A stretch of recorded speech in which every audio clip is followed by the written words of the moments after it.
welcome to the show. How are you, man? Thank you. Good to be here. Guys, we've got Aaron from AZROC here today. We actually met at a kebab house. Yeah. And we were smashing down these kebabs. We were. And I've never seen a man eat so much in my life. This guy was ready, dude. Yeah. Yeah. Work hard. Work hard? Got to eat hard. Yeah. I got a question straight to the point. If you could give your 10-year-old self, like say your 10-year-old self was like right in front of you there, bro, and he was asking for some advice, like what advice would you give him? It's okay to make mistakes, you know, because a lot of the time we're always trying to prove ourselves to be something, and we're looking for someone to give us that it's all right, and you never get it. So, you know, I made more mistakes than I've ever in anything else. You know, especially as a young lad, and I was always condemned for it. You're condemned for it? Yeah. What did the condemning look like? Well, at school, you know, like I struggled at school because of ADHD. I really struggled with reading and writing until I was about 10, 11 years old. So instead of because I struggled to learn, I became disruptive because I couldn't keep up with the other kids in school. Yeah, okay. I was very much the same. Yeah. You know, so... Were you like a class clown or something? Or were you just more like throwing papers at people? And what would you do? That's a good question. I wouldn't say I was a class clown. Yeah. But I wouldn't throw things either. I think I would just make a lot of noise. I'd just be... I'd be more like pissing off the teacher, or you know, trying to talk to my mate, or you know, little things. Just breaking the rules. Yeah. You say I can't do something, I'll do it. Yeah. You know, I was always that kid. If you think about it now, like, bro, like, fuck, class is like, it's so much like rules and mind control. It's like do this and discipline and that. It's like now that I'm grown up and I look back into it, I'm like, dude, I don't know if that's really healthy for a kid. Nah. Well, especially for me, because for me, I was very much like you, just didn't fit into the norm. Yeah, and I think, you know, when you have, well, as people always said, it was a disability, or it was a problem with like having ADHD, for example. So your peers always use that against you, you know. So and you would become embarrassed about being that kid. That you would try and hide it because you didn't want people to know, you know, and I think, especially back in those days, I think because of how it was such a new thing that was being identified, a lot of people didn't know how to deal with it as well. I mean, these days, just about everyone's probably had it or got it. Do I feel like, man, like just labeling it too, like ADHD, and you have this and you have that. I feel like you put people in a bubble. And in that bubble, then you stigmatize them. Yeah. You don't allow them to actually grow and evolve. I think everyone goes through challenges. Like everyone has depressive moments. Everyone has anxiety moments. Everyone has ADHD moments. But like just labeling them and then putting them on meds, like for me, I don't know. I don't feel like it works for me. Nah. Well, it's no different to race, right? If I say you're from this country, and this guy doesn't like that because you're from there for whatever reason, it's no different to, you know, anything to do with like ADHD or something along those lines. Yeah. You know, race is such a big thing in this world that you can be condemned just for coming from a different country. Yeah. So you tell your 10-year-old self, hey, it's all right, just chill. I'd say, you know, it's okay to make mistakes, you know. I'd probably look at him, you know, and just hug him. Nice, man. That's cute. Tell him it's going to be all right, you know. Just every day you wake up is a blessing, you know. Keep smiling, because I've realised a lot as I've gotten older that looking back at that young kid, like I remember recently I looked at a photo of myself that my mum shared with me, and I looked at him and I was just like, I'm still him. Yeah, I was about to just ask her, like... I'm still that kid. Do you feel like you giving this kid advice right now is actually giving that kid advice? Like somewhere in a higher dimension where time doesn't exist, that kid is listening to you. Like you're a higher version of him, telling him, "Hey, it's gonna be all right. I'm here for you, bro." You know, you wish you could go back to then and be able to talk to him and go, you know what, this is going to happen for your life. It's going to be so much shit, so much bullshit. Yeah. But you got this. I mean, I never thought I'd make it this far, just with my own self, let alone everything else I've been able to achieve, you know. But because I think I had those struggles growing up, it made me stronger each time. You know, you'd see kids at school, how come they can work out maths so easy? How come they're so good at English? How come they can read? How come they can play an instrument? It makes you feel like something's wrong with you. Or someone was really good at sport. I could do everything okay, but I was never great at anything. But I was okay enough to be able to just do it, you know? Did you have that kid in your school that was just excellent at everything? Oh yeah, everyone's got one of those. Yeah, bro. This guy, there was this guy called in my school, Lucas. Shout out to Lucas. Bro, you kick a ball, right? 200 meters away, and he's there. He's caught it. Out of nowhere, bro. He's done maths equations on the way and everything. Like, he's done his homework. Like, he was just a gun and everything. But I think instead of me being jealous, especially as a kid, I never was jealous of people. I would always go, well, what do I need to do to try and be at that same level? Yeah, okay. So I was always thinking of different ways to be better, and I think I've used that same mentality into my career as well. Yeah, no, I get that. I've been researching quite a lot of CEOs and their habits recently, and some of these CEOs of large companies, they're making $26 million a year. That'd be nice, wouldn't it? $26 million a year, and they've been working there for like what, 10, 15 years? So some are less. Right? And I'm thinking to myself, rather than, I'm not getting jealous, but I'm looking at them like, that is also a level. And I can be on that level. Like, how do I get there? Like, that's insane to me. Like, you're making $26 million a year, just your salary. And then... Well, it's like my mentor said to me. He said to me, basically, you've been mastering your craft for probably the last 10 to 12 years. Yeah. And he said, now everything you've learned, all the mistakes you've made, all the troubles you've had, you're using it as fuel and energy to now push. And he said, I've seen you fall so many times, but each time, he said, I could have given you everything. I could have given you all the answers, could have given you all the money.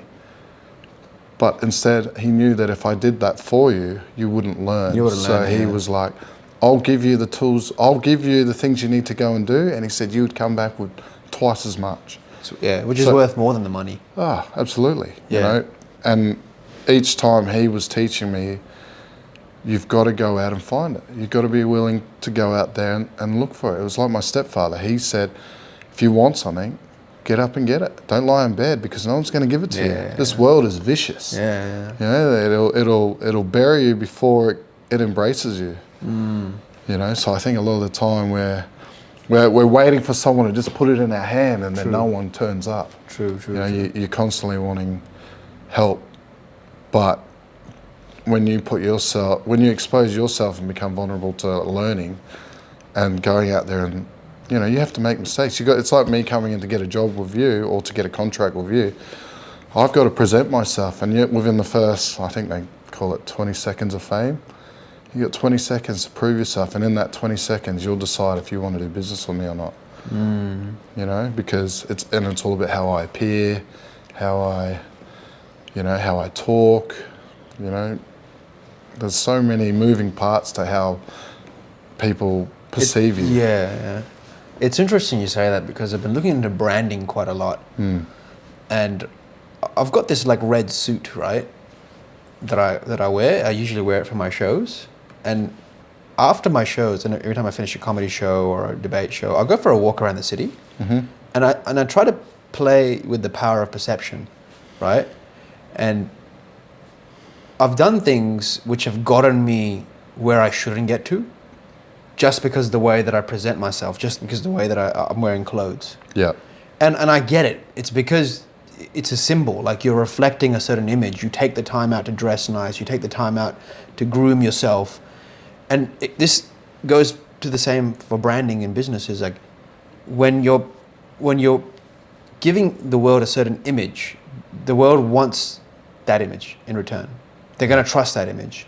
And if you can deliver on that image, they're like, all right, this is, I get it.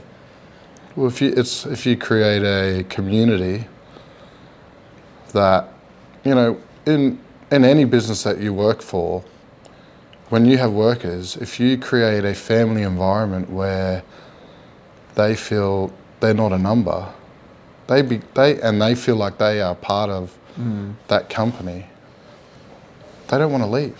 And they will do everything in their best interest to make sure they stay within that business because they feel a part of it. You know, they feel like they belong to something where the kindness is given back. You work hard for me, I thank you for that. You know, yes, you get paid for it, but at the same time, your respect and looking after everything and making sure your peers are safe, because the key is to always go home together. Everyone leaves to go home. You know, we go there to work so we can provide for our families, and then, you know, it's about making us all leave safely. Yeah. So if you create that environment where people feel safe, feel like they're a part of the team and feel like they belong to something, the loyalty you get from that's... It's real. Yeah. Well, I got another question for you. You're 40, you're not 40, are you? No, Oh, definitely not. 37. 37. Oh, that's like, you're 60. Okay, your 60-year-old self, he's standing right there in front of you. What does he say to you? Had a lot of fun. He's like, behave, son. Could have done a few things different. Yeah. You know, probably could have handled situations very different. I think that, you know, I think that's mostly what I would think he would say to me right now. That's it. Yeah, I think. So he just criticizes you and leaves. Well, yeah, I think. Fucking prick. I mean, I'm sure he's going to go, I love you, man. Like, I'm proud of you. Yeah, like, yeah, keep pushing. Yeah. But. Well, that's the juice, though. That's the juice, that's the you know. But sometimes we don't want to be commended because we need that power to keep pushing, you know. Like when someone tells me I can't do it or I'm not going to achieve something. Oh, that's fuel, bro. Oh man, that's fuel, bro. I mean, I was told I never finished school. I finished school. I didn't do too well. Yeah. You know, they never said I'd get a good job. Got into, you know, I've been in mining. I've worked overseas, and then they're like, and I've travelled the world because of my work. Yeah, okay. And then it's like, oh, I want to get into business. Oh, don't do that. You know, business is bad. People will rip you off. Yeah, people rip you off, but you learn. Shucks everywhere. You just hope you learn quickly instead of sitting on it for ages. You make mistakes. Companies are happy with your work. Companies aren't happy with your work. So it's a constant battle of, you question yourself every single day because you're like, oh, why didn't I win that work? Or why did this happen? But you just got to, you know, you wear it for a day and you just got to shrug it off. Does it keep coming back though? Like every day? Like, does the why keep... Oh, there's always doubts. There's always doubts. Every day you're like, oh, I could have done that better, or I missed out on this contract because I didn't provide enough information. But you don't know what you don't know because they don't have an obligation to tell you. So you're learning as you go because a lot of these bigger companies, they're all set up. They've got teams that do it as a job.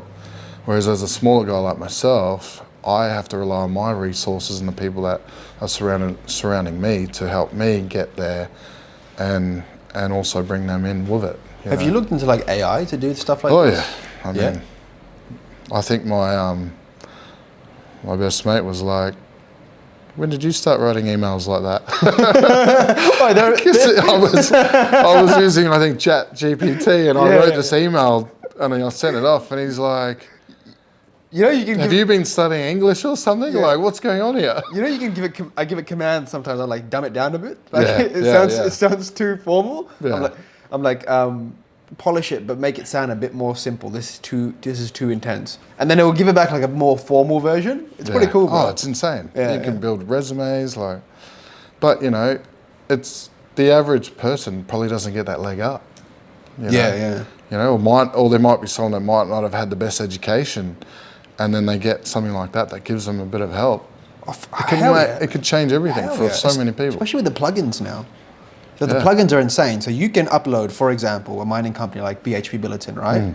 You want to get a contract with them. So you can upload their whole like 80-page company disclosure documents of what their ethics and values and morals are. You can upload it there to this ChatGPT plugin. And then what it will do is it'll scan it, and then you can ask questions directly to it. So you'd be like, okay, I want to pitch to this company. What are the ethics of this company? And it'll give you exactly the ethics of the company. And then when you're pitching to them, you can be like, hey, look, we're really, looking towards sustainability and indigenous contributions. So like things like these, it can really help you with. I'm just trying to learn about myself. I might have to get you to show me that. I'll show you that, man. I'll show you that. That one's sick. There's a few other ones, really cool ones that can make like social media posts for you. There's one where you can put a whole YouTube video into it, right? So you want to learn about like drill bits or something like that. Put the whole video into it. You'd be like, summarize this video for me in one paragraph. And it will give you the exact what is going on in there. You can do it with a whole fucking book, a 400-page book, upload it about like drill bits and drills and this and that, and be like, okay, where is the consumer demand for this product right now internationally? Bang. China, Pakistan, India. Okay, how can I make connections with the relevant people in this country? Go to trade expos. Then it will tell you like, go to trade expos, go to this, go to that. I've been geeking out on this stuff, man. Like, and that's the thing, as the internet just gets better and better and more resources are brought in, I mean, that's where everything comes from, Where do you reckon it's going, bro? Like, I've been seeing a lot of movies about like robots and AIs and all this stuff. Like, where do you think it's going? I mean, autonomous stuff's already been around for however long. Yeah. Especially in our industry, in the mining game, underground, even drilling, bogging, I think even load and haul, they've had different programs to help control the machines. It's just not on a... Well, I mean, it's never going to be top because there's certain things like, let's say I was on the drill, I can tell if something's wrong by the pitch of the drill rod. Because all of a sudden, it's something you just learn over the years. I could be asleep. Literally, when I was working in India, I'd fall asleep all the time. It's just hot condition, and you just be like, oh man, and it just put you to sleep. Yeah. And then the machine just humming away, like, oh yeah, this is peaceful. But I could tell, I know it's bad, but it just literally would, because we were doing like, it would be there a month, sometimes That's longer. gold, bro. Just find you in the front. Hey bro, what's up? I'm asleep. But yeah. But it was funny because you just hear this ting or this change in the sound of the machine. You'd be like, oh, something's wrong. Oh, yeah, bang, fix it. Okay, back again. But that's just, once you became the master of your craft, it was just so easy. I used to do, I was a security guard. And I remember the head security guard, what he told me. And I'll never forget this. We were doing security on a big site. And he comes up to me, this is my first day there. He's like, Ahmad, listen. You're not getting paid enough to get bashed. Any threat happens, you put your key in the car. Actually, matter of fact, you keep the key in the car at all times, in the ignition. Anything happens, you put the key on, you drive, you leave. I was like, yeah, fair enough. And bro, I'd be doing these shifts for like 12, 14 hours, right? 10 hours, I'd be passed out in the car. For the rest 2 hours, I'd call a mate over, we'd come, we'd chill.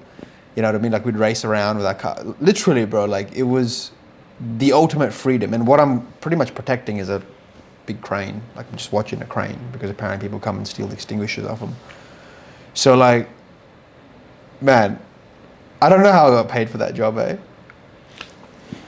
Sometimes just having someone who can say a voice like, hey, what are you doing? Yeah, I was essentially a scarecrow when I think about it. Well, that's right, scare the crows. Yeah, essentially. I mean, now they've got video cameras where it flashes a red and blue light. Yeah, I got all the surveillance cameras. Yeah. So you put that on your house, someone comes, they're like, blah, blah, blah. Yeah. They make the sounds too. Yeah. I can control it from my phone. I got to press the button. It's even like with my car. I just control that as well. You know what's weird about Teslas, I noticed? Like, even if you don't have a Tesla key in your pocket and you walk next to a Tesla, the light comes on. So it's got a sentry mode. What's that? So it starts recording if you go near the car. Oh, like film. Yeah. If you're in the vicinity of it, it'll record you. So if you touch the car, like you scratch it or anything, I've already got a picture of you. That's insane. Yeah. What is it? 360 cameras? Yep. Oh, from the side and And there's even one inside it as well. inside the car, Inside the facing car. everyone. Yeah. Bro, that's insane, man. Oh man, Eon's thought of everything. Like, You know how much his worth is? oh, $275 billion. He's the richest man on the planet at the moment.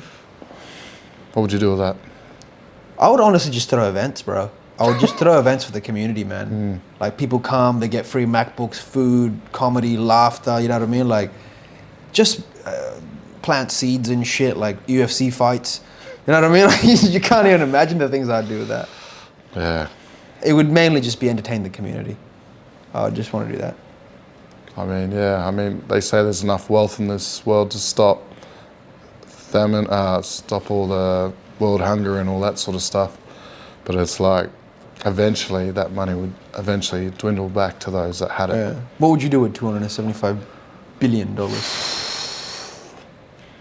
I'd invest a lot in trying to find ways to help the community as well in terms of, you know, better hospitals, trying to make things more available to everyone instead of being so controlled and, you know, housing. I don't know. I'd look for ways of public transport, making as much of it free as possible. Green energy. I think green energy's a huge thing in this world. You know, Do you think you could change the world with $275 billion? I'd make a good imprint, I reckon. Just a massive statue of Aaron. Just fully gold. Cost $274 billion. I did say to my mum, I said, Mum, before I die, I'm going to get this big, you know, those old school ones, like you see them in horror films where they got, I don't know what they call them, the big... There's the concrete statues. Yeah, the concrete thing where you take the coffin in and sit it on the plaque and Yeah. and it stays there and it locks. Yeah. I said to Mum, I'm going to get one of those for when I die. God, in style, She's bro. like, you're It's an gangster. idiot. And I said, don't worry, I'll make sure there's room for all you to come and visit me, even though, How much do you think that would cost? I don't know, a bit, I reckon. A bit? Depends what you put in it. Make it all marble, you know. Got to make sure you got your PlayStation, your TV there. Actually, that's one thing I want in my coffin is I want a sound system with like a lithium battery that can at least play music for like 7 years. Or actually a year. Because Have a cable running up and it can just recharge. play some like relaxing fucking music, you know what I mean? I want to see if I can hear it. Like, you never know, bro. Oh, you never know. No one's You tried might it. wake up the whole cemetery. I'm like, turn that shit off. The fuck is this? Playing like Barbie girl and shit. Oh like. man, that'd be crack up. Yeah.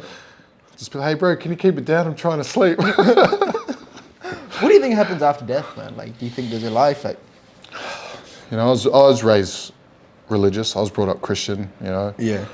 I like to believe that God.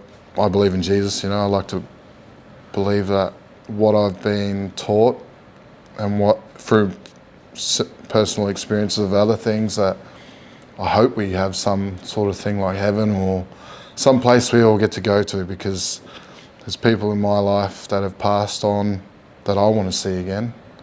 You know, there's people that I've created a good friendship with that eventually we all will die, and I would like to hope that we all get to meet somewhere else.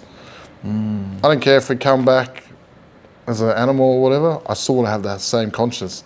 You know, Yeah. I still want to know it's me. Yeah. You know, What animal do you reckon come back as? probably a wolf. I don't Wolf? know. Or a tiger. Yeah. I kind of feel the wolf energy off you. Yeah. Yeah, tiger's my favorite animals. Yeah, mine too. Tiger and the Black Panther. Oh, they're just stunning. Wakanda bro. forever, eh? Huh? Wakanda forever. Wakanda forever, brother.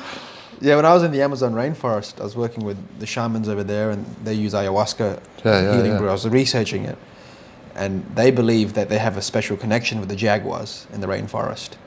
And I was like, what kind of connection could this be? It's like they know that when we are doing the ceremonies to not come into the space. I'm like, how do they know that? They say they put up an energetical force field that humans can't perceive from their eyes, but energetically it is there. And when the thing comes into it, the jaguar comes into that force field, it knows it's not welcome there. So they have that relationship where the jaguar must leave. And I was like, that's insane, considering I was like 6 hours in buttfuck nowhere in the Amazon rainforest. And we're in a little hut. And the only thing that's protecting us from the outside world is a thin piece of, the mesh that you put on the wire doors? Yeah. Not even the grill one, bro. Like, this is like the one where you just rip a nail and cut it and thing's gone. That's it. And these guys are just chilling there in the middle of the forest. And they're like, yeah, sí, muy bueno. No issues. I'm like, whoa, man, that's crazy. But you see a lot of jaguars. You see a lot of snakes in visions. Jaguars are considered as a power animal. So the shamans believe that apparently you can tap into its survival instincts and use that for you to help you in the world, in the spiritual world. So like, for example, in business, if you wanted to emulate the jaguar energy, it would be like, all right, stalk your prey. Be quiet. Don't let it know it's coming. Then fucking hunt, kill.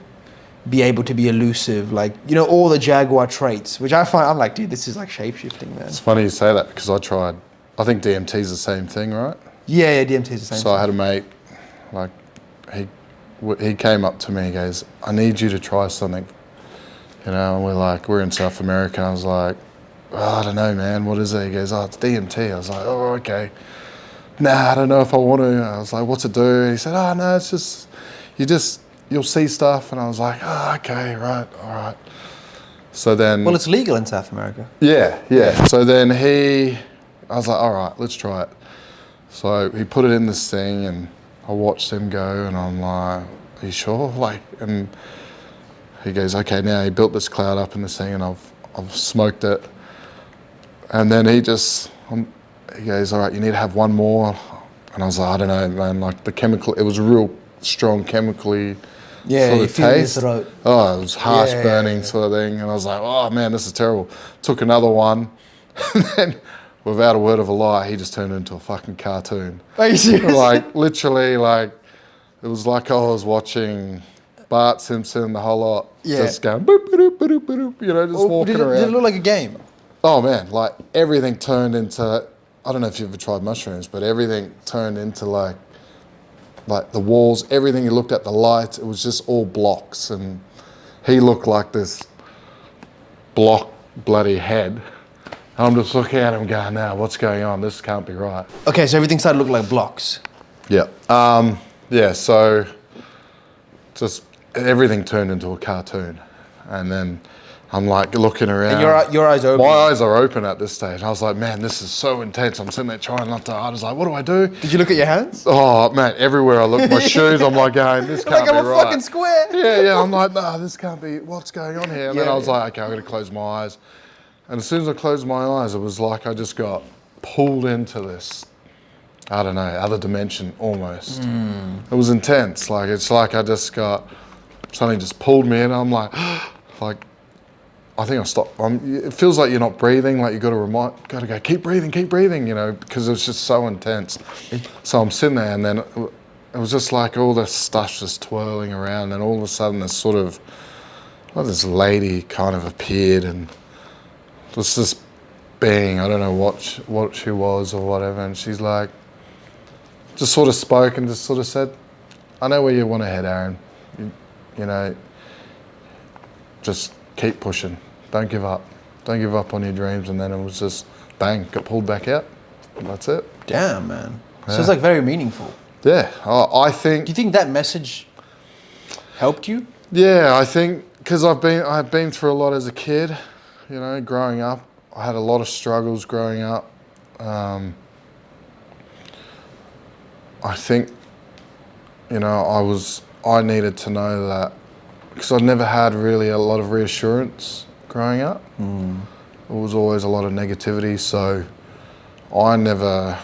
it's been hard to try and work out, I think it is for a lot of people, to understand what's your purpose. I still don't think I've worked it out yet, but I think that's already figuring out your purpose. When you feel like you don't know your purpose yet, like that's one step to going to find your purpose, because you're like, there is a purpose out there to be discovered. So now you're on the path. Yeah, and I think a lot of the time I focus more on living for myself than I have focused on others. Why you gotta be selfish, bro? Well, yeah, I know, right? Why you gotta do that, bro? But at the same time, we're all like that, bro. Yeah. I know I've worked hard. I mean, even my mum said to me, she's like, with everything that you've gone through, I never thought that you would. I mean, she's like, you've travelled the world, you've lived overseas, you've done. Even my mentor was just like, you've done so much that. He's like, I have a lot of money and I haven't been able to do that. Put it there, man. Yeah. No But respect for that. I think it's not giving up on yourself. Yeah, You know, yeah. like, yeah, this happens. But somehow I'm very good at intertwining and putting myself in the right situations to meet the right people. You know, it's like meeting you. You know, Levi was like, you need to meet me. And he's like, I need to meet you, you know. Yeah, It just happens. It worked out, yeah. You know, I think smoking DMT helped me get I don't know how to explain it, but I feel like it gave me some clarity. I feel like it was able to take a lot of that anger and that pain that I'd gone through growing up. It was like it just got taken off me, and I was just able to go, all right, I have a heading. Yeah. Let's go. I, to be honest, look at myself and my life path and where I'm at right now, and I was like, I honestly don't think I would be here if it wasn't for ayahuasca, DMT, and mushrooms. I agree. I honestly think if I didn't have those as guides, I would be sitting in an office block, working some accounting job, thinking how I'm going to end it. Like, life is so complex, and there's so much needs that we need to fulfill emotionally, physically, spiritually, career-wise, and I don't see myself getting that from the path that I was given and indoctrinated by school and my teachers, that this is the way to live. Like, oh my God, it's so much more out there. Yeah, I think we, you know, a lot of people are scared to try certain things because obviously, you know, if Like, you're not in the right country, Yeah. you know, it's frowned upon. So, but I think, you know, a lot of people go through a lot of things, a lot of trauma, and it's these certain plants and things that we're given, well, that someone creates that allows us to explore something that you just in any other chance wouldn't get to. Yeah. I think as children, as kids, we have this natural tendency to alter our consciousness. Yeah. Like when a kid's on the merry-go-round, it's continuously moving around. When it gets off, it's all dizzy and it's seeing life in a different way. And it's like already at that young age, you're so used to shifting your brain chemicals, Yeah. right? Yeah. And really fundamentally, psychedelics, to me, is just shifting brain chemistry to get different perspectives. Some people can reach those states by breathing and doing breath work. Most people that you see going out on runs, they're altering their brain chemistry too. Like the way that I think about it, I was driving around the city the other day and I was like, fuck, everything that humans do at some level is altering their brain chemistry. We're always chasing altering our brain chemistry. Alcohol, going out, partying, exercise, meeting new friends, falling in love. All of this is affecting our brain chemistry. But then why is it when someone chooses to take a plant for a spiritual purpose to better their life, suddenly they're demonized or they're bad?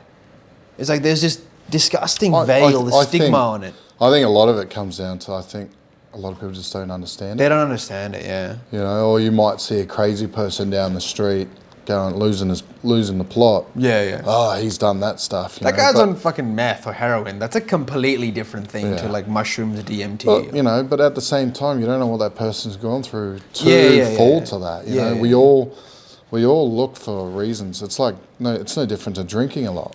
You know, you're hiding. A lot of people who drink excessively are hiding from stuff. A lot of the time. It is. It's escapism. You know, because when you're in control of yourself and you go out, you control how many drinks you have. You know that if I drink more than 5, let's say for example, if I drink more than 5 drinks and I go over that, I know I'm not in control. So if someone who's in control of their life will go, 5 drinks, that's all I need. I don't need to go outside of that, you know, or someone might just go, I only need 1 drink because I know if I drink more than 1, I can then no longer drive my car home. Unless you got a Tesla. Well, yeah, I don't know the laws on that yet. Can you drive with a Tesla? Like if you're drunk, can you drive you home? No. Did your Tesla automatically drive everywhere? It's automatic. It's got autopilot, but because like in the city, will it stop, drive, turn left, right? Yeah. Well, I won't. So they haven't released the full upgrade where I think from what I was reading, the way it works is you put in all you've got to do is put in the address and set it, and it will drive you there everywhere. It'll take Everywhere. the turns, do everything. That's how good Eon is, you know. But Right. they haven't released that here in Australia yet because I think they're still working out some kinks. I think the taxi market's going to get destroyed. Taxi, Uber Eats, Well, I think in Dubai they've already got Uber drones. Uber cars that you just call it and there's no driver. I'd be happy to shoot an Uber drone. If I saw Uber drone like going with KFC bucket somewhere, I would shoot it down straight up, bro. My food. Yeah, straight up, bro. I don't give a shit, man. Like, shooting a guy would be a different story. Like, that's murder. Like, but if it's a drone, bro, and a That'll bucket probably falls put a out of the dampener on sky. your day. He did it. Yeah. It'd be like Ready Player One. Yeah. Yeah. Yeah, I mean, yeah. Do you I think like DMT and psychedelics and mushrooms, the actual beings, like the actual intelligence is in there? And when you eat it, when you smoke it, you connect to its intelligence and it shows you, it's like, hey, look. It's a hard question because... I think the answer to it is in that. Yeah. I mean, we're all connected. In that image behind you. In some way, we're all connected somehow, you know? Yeah. I was looking at this before. That's kind of like what I experienced when I went in. Yeah? I don't know if that's a female, but it was more, it was some kind of being that just started talking to me. I think it's a they, them. Might have been her. Like, it's hard to explain the colours, like it's like a different those world. kaleidoscope things. Yeah. You spin it and all these colours, that's literally like what it's like. And then all in that is something like this. And the patterns are really well formed. There's a Yeah. symmetrical. Fuck, man, I miss that world, eh? It's been so long since I've been to South America, man. And honestly, I get times where I'm like, whoa, man. Oh yeah, it's good fun. I mean, yeah. I think if it wasn't for trying DMT, I wouldn't have gone down the business lane at all. Oh, you don't. I'd still be. So it had a really positive impact in your life. On me personally, I think so. I think it allowed me to see the world from a different perspective. Whereas before I was quite aggressive. Aggressive to some degree. I was very hard to... I was very defensive as well. I feel like you got a good build to break doors down. Yeah. Did you break a lot of doors? Nah. Fuck off, bro. Come on, man. I know you've been barging through doors. I definitely used to fight a lot. You fight a lot? I did when I was younger. Had a lot of anger, so... Yeah. But, you know, I had a lot of anger towards certain people in my family, and I took that anger and I used it out on the streets. Oh. You know, I'd get drunk or someone would piss me off. I didn't think twice. I'd just be like, let's go, you know. But then as I got a little bit older, I started realizing, well, I don't feel any better. If not, I feel worse. I've just ruined that guy's night, or he's ruined my night. He's like on the ground, like splattered, But at any chance, I could have hit that person wrong. Yeah, and then my life's over forever. End. Finished. You know, Yeah. either because I've killed the guy or I'm in jail, or both. You know, it's just. It takes a split second, man. I met a guy today, and he told me it's like it takes a real man to walk away. Oh, it And does. I was like, he's right, man. Like, there's so many times that I've been in situations where just very easily I'd be. It's easy to hit. It's easy. Easy to hit someone. That's it, right? And like, And most times we want to hit. I mean, last week on Halloween, these idiots egged my car. oh, Or whatever they threw at my car, left a little dent in the car. I chased it. I mean, I should be careful what I say, but I was pissed. you're like, I followed them. I was so pissed off because it's a brand new car that I followed them. And then I was like, Aaron, what are you doing? Your car records everything. And I was just like... you dump the car, you get the motorbike? You're like, where these fuckers at? No. So in that moment, I was like, yeah, you're right. It does. I just had, you know, my old self was like, I'm going to get these guys. I'm going to give them a hiding for what they did. My more mature thought was like, you've got them on camera. That's enough. Go give it to the cops. Let the Cops won't do deal with anything, it. though. Well, you never know. I've just got to send them the footage, but I'm just a bit wary. They're like, Aaron, can you come into the station for a second? Yeah, was that you speeding a little bit? Yeah, like it doesn't show any speedos, does it? I got a Land Cruiser downstairs, and it's got a dash cam on the front, dash cam on the back, and I can open my app, and it tells me all the status, like if I've been thrashing it, the braking capacity, the fuel, what windows are open, where the car's parked. Personally, I kind of feel like I don't need all that. Like it doesn't feel free anymore. It's like the car's starting to feel like you're always being monitored. You know what I mean? Like back in the day, like imagine some Aussie with a mullet takes a Holden out, goes up to Les Murdy, no cameras on it. No, he says whatever the fuck he wants. He thinks what he wants. He shouts in the car. Now I feel like my car's just watching me, bro. Like I'm like just. Well, your phone alone. Yeah, bro. I'm like people don't realize. Yeah, in phones prison, record everything.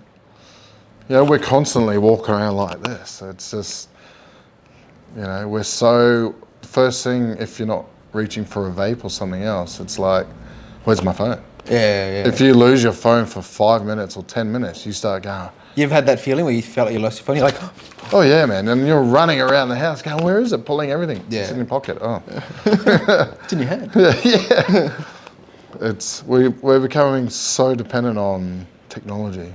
Yeah, it's an interesting we're world. forgetting how to survive on our own, or like, it's like, I remember being a kid. My neighbour had a Nintendo, was it a Nintendo 64, I think they were called? Yeah. We didn't have that. Dad would be like, off you go play it on the road for a couple of hours. And as kids we'd go and build cubbies and be jumping in storm drains, getting washed down the road, That's the best feeling, bro. Just doing kid stuff. Yeah. These days, he'd rather sit in front of a TV and watch a movie. Like everything's just so available by a click. It's not a bad thing. I mean, it does get fun. You gotta have to have like the moderation. Like even like this morning, like we dropped my sales director off to drop one of the cars to a service station. It's only like 200, 300 meters away. So he drove the car and I followed him on the electric scooter. And on the way back, he just jumped on the back of the electric scooter. And I'm just like on the front and we're just riding it together. Sounds pretty fucking homo actually when you think about it. Oh, me and my brother, No, but I was enjoying it. It was like one of those moments when you're a kid, like, and you're just riding your bicycles outside with all the mates and stuff, like, and you just see the road for the road, like you see the sky for the sky, and like it was such a human moment. Well, me and my brother, we've got electric skateboards, and we go out on them all the time, and it's just like, we're weaving past each other and hoping you don't fall because it sucks. Yeah, dude, those things fly, man. Oh man, you come off. I came off in Scarborough in front of everyone. You came in Scarborough in front of everyone. Just like, where the auditorium is. Yeah. I'm hurning along there, just doing the big zigzag. Bang, on the ground. It sucked. Ripped a big chunk out of my leg, and I jumped up real quick, took off. It's like nothing happened. I'm all good. Everyone's like, oh, you're all right? But I was, because your pride kicks in straight away, and you're like, oh, that didn't hurt. Quickly take off. And then you get up a bit further away from everyone, you're like, man, that's. You're a big unit too, bro. That would have been a big thump on the ground. It would have been like, I'm surprised it didn't crack the concrete. bro, straight up. You got Boral and asphalt companies down there, like. Yeah. I've seen a crew of them, like a gang of those skateboard guys. Like 16, 17 of them, like just through the city with like neon lights, speakers and everything. They're just riding through. Oh, yeah. There's a group for everything. It's pretty cool, yeah. Play handball, bro, create a team. You got a handball? Nah, I'm terrible. Oh, I don't know. Two square? Yeah, 2 squares each. Four squares good. But you need 4 people for that. You can just play 4. You got to have 4 and you got 4. That just becomes 2 square then. Well, but they've always got... This is very confusing. Yeah, I don't know. Yeah, I think once society, especially the Western world, gets rid of the stigma on psychedelics and realize, I mean, they're already illegal over here. So MDMA is legal for therapeutic use over here. Well, for PTSD, mushrooms and MDMA. Psilocybin also for... So the Western world actually is, as we speak, removing Well, it's quite interesting. A lot of people just look at PTSD, that's only something you get if you've been in the military. People forget. Nah, bro. Car accidents, your dad shouting assaults. at you, like that loud noises, like. Yeah, it's true, man. Like heaps of stuff. and it's fun. Yeah, I'm not denying the therapeutic use, Yeah. but like the funness of it too. I remember when I was in Amsterdam, I had a layover flight from South America into Amsterdam and then to back to Perth. I had like a 5-6 hour break. I was like, fuck it, screw it, I'll get out. No, 10-hour break, I'll get out. I got out, went around Amsterdam, took some truffles, and I ate the truffles. And then I'm sitting in a Thai restaurant in the toilet, and my missus is ordering food. And as I'm sitting in the toilet just got smaller and smaller. Like the wall started coming into my knees. And then the roof's like down here, and I'm getting fucking squished in this toilet because the truffles are getting stronger and stronger, bro. And the floor's coming up, and I'm there just like this. And in my head, I'm thinking to myself, like, why the fuck did I do this? Like, why did I just take the mushrooms? And in my head, I'm thinking, I've just missed my flight, and my girlfriend's left me. I'm just sitting there, bro, like in this, like a clown, bro, with big feet, in a toilet that just squished me. I'm like, dude. It was not good, man. I had to go to a cafe, get a joint, smoke the joint, and then I was just so much more relaxed. I was like, oh, man. I went there with my cousin, and he goes, let's go get some weed. And I was like, man, I haven't smoked weed since I was 18. I mean, when in Amsterdam, you know. Like, Yeah, and I was like, Yeah. he goes, you'll be right, you'll be right. I didn't know. I said, oh, well, you know what you're doing. You go get some. Sitting in this cafe, take a puff. I was like, oh yeah, have one more. That's me, done. I couldn't move for 4 hours. 4 hours. Just sitting there, They bait, just like, cuz, what have you done? He goes, oh, I didn't think it was that strong. And then the guy comes out, oh, you had the strongest we've got. And I'm like, And then, Did you? and then he got me some cake, and that had more in it. And I was just like, It had more in it. oh man, I think his goal was just to screw me up. Bro, do you reckon like the food industry around Amsterdam would be booming? Like, Oh, now cafes and- with all that stuff. Yeah, Well, look with- at America. And they've legalized weed in a lot of states. And Oh, now they're that's- coming out with all the, you go to restaurants and it's all THC infused or. Bro, that's what we need to do. Because obviously people make billions of dollars, right, with the marijuana legalization. But there's subsequent industries around marijuana that benefit also. Like, for example, in Amsterdam, a marijuana shop where you can smoke weed. The cafe in front of it that sells cakes, ice creams, that's going to benefit from all the high people coming out of there. So now I'm thinking with mushrooms, right? Once mushrooms get benefited, like what are the industries around mushrooms that people would be like, all right, cool. Well, the only thing with mushrooms is it's not a short time. Same as marijuana though, 4 hours. Yeah, I suppose. 4 or 5 hours. I don't know, that's a... Maybe just have like playrooms like for adults. Do you know what I mean? Like, you know how kids go into those like ball pits? Oh, they Just someone asks you like, what do you do? I'm like, I'm a CEO of an adult playroom. I gotta think of that one. Think about that one, man. I don't know. I mean, it depends on, it all comes down to the government, doesn't it? What they are willing to accept and not accept. Yeah. That's how you've got to look at everything. If they're not on side or they can't benefit in some way, they'll probably deny it. I was looking at land in Indonesia. 1 hectare, $1,000 in a specific area, but it's like full rainforest and everything. $1,000 for a hectare. And make it a little... Just do whatever the fuck you want. You got a whole hectare, like, have like 10 toilets on there. Do you know what I mean? Just why? You can. I got a hectare of land, bro. $1,000, man. Like, you got Hunter Barrel with 10 boys. You're gonna spend $1,000. Yeah. That's insane, eh? True. Yeah. I mean, you could probably do that in a night, couldn't you? Literally. So you got any plans for the next, any business moves, any strategies? Like, where do you see yourself in a year? I don't know. There's talk of trying to get into the offshore market, like America, Asia. I feel that Africa's kind of it's very hard to get in that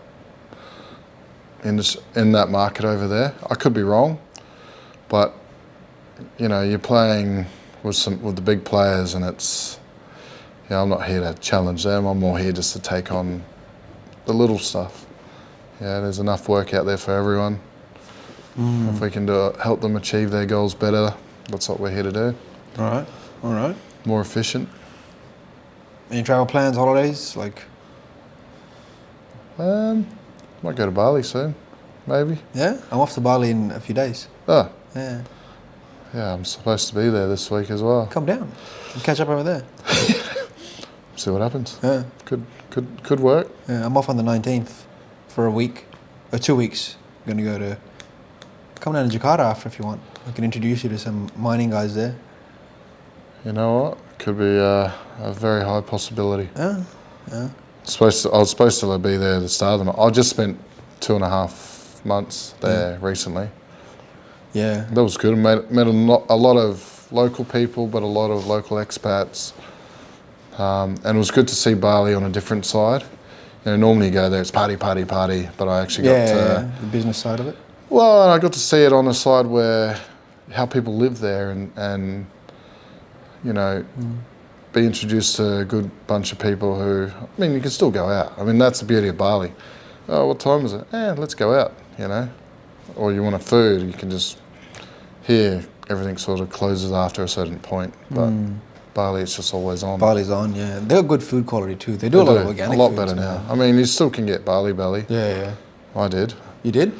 Yeah, I think you can never really tell how you're going to get it or where you're going to pick it up There's no from. predictors for it. Like, as much as you try to stay away from the water. Just embrace it. Yeah. It's going to come. It's going to come. Well, you embrace it once you're sitting down. I was in Jakarta for 8-9 days. Just recently, I just got back. And I promise you this, bro. Aaron, I promise you. Breakfast, lunch, and dinner. All I ate was fried chicken. Yeah? It's that good. Fried chicken, white rice, and chili. They call it sambal. And cucumbers. A lot with the locals eat, eh? They love it. Bro, it was so good. I even brought it back on the plane with me. And then I was eating in the plane, because I'm not going to eat plain food. Plain food's a joke. Yeah. And then I landed, and then customs found me with it. They're like, what's this? I'm like, it's fried chicken. And they started laughing at me. They're like, are you serious? I'm like, yeah. They're like, we're going to have to take it off you. And I was like, that's all right. Can I just sit over there and eat it? Like, I don't want them to take it, bro. They're like, no, unfortunately, hand, foot, and mouth disease and shit like that. Yeah. I'm like, it's in my stomach right now. Like, I'm going to go shit on the front of your fucking porch. Put your hand, foot, and mouth disease on the ground. Yeah. Yeah. But yeah, man, thanks for coming on the show. No, thank you. Yeah? Awesome. How do people reach out to you if anyone sees this and wants to connect to you and your company? Just go to AZROC.com.au. And you supplied, just a real quick... Basically, I started as a long haul contractor. Now it's just, we've sort of tested the waters in a few areas, so depending on what the client's needs are, we try to meet them if we can help them, but you know, if we can't, we're more than happy to say we can't do it. You know, so yeah. I'm also on social media. Social media, yep. People need to find me. Guys, I'll drop the plugs on the bottom. Like and subscribe. Thank you very much for watching. Cheers.